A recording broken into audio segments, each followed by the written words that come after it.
Yo mga idol, kamusta? Sports Talk PH nga pala. Ang pahayag ni Inoue, pag-usapan natin yan mga idol. Ngunit bago ang lahat ay huwag kakalimutang mag-subscribe at i-click ang notification bell button for more sports talk.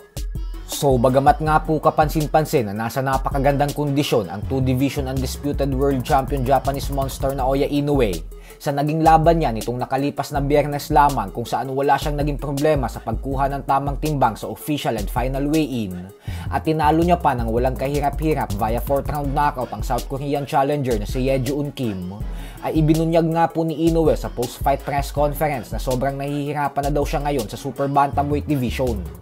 Paliwanag ni Inoue na hindi naman daw siya napagod sa aktual na laban kontra kay Kim. Subalit iba daw talaga yung pakiramdam ng katawan niya ngayon. Sa katunayan daw kasi ay ang daming nangyaring hindi magaganda sa kanya sa nakalipas na 2 buwan.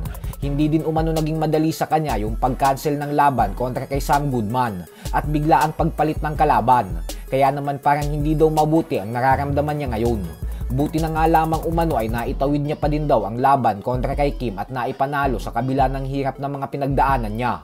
Dagdag pa ni Inoue na ang katawan niya daw ngayon ay mukhang handa na para lumaban sa 126-pound featherweight division dahil lumalapad na siya.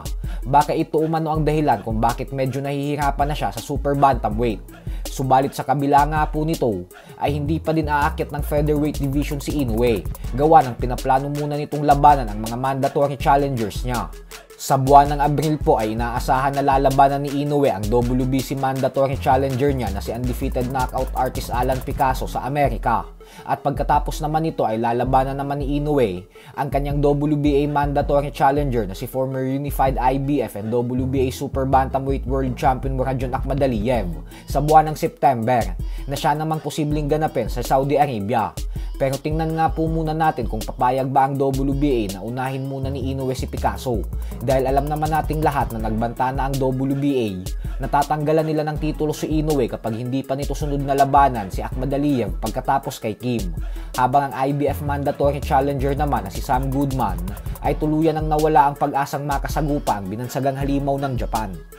Sa kabilang banda naman mga idol ay bagamat nga po aakyat ng 2 dibisyon ang current WBA Junior Middleweight World Champion Terence Crawford upang labanan ang current Unified Super Middleweight World Champion Canelo Alvarez sa buwan ng Setyembre ngayong taon, ay sinabi pa din nga po ng kampo ni Crawford na hindi daw sila maglalagay ng rehydration clause na kondisyon sa kontrata para kay Canelo. Nang sa ganun umano ay walang pwedeng idahilan ang Mexican superstar sa oras na talunin nila ito. Ibig sabihin po niyan ay pagkatapos ng official and final weigh-in ay pwedeng lumamon at magpalaki ng gusto si Canelo upang mabalik ang 100% niyang lakas sa gabi ng kanilang bakbakan. Naniniwala po kasi si Crawford na ang rehydration clause umano ay para lamang sa mga mahihinang nilalang katulad kay Gervonta Tank Davis na matagal niya ng kaalitan. Ganyan po kataas ang kumpiyansa ni Crawford na kaya niya talagang talunin si Canelo sa mismong tunay nitong timbang at dibisyon. So hanggang dito na lang po muna tayo mga idol.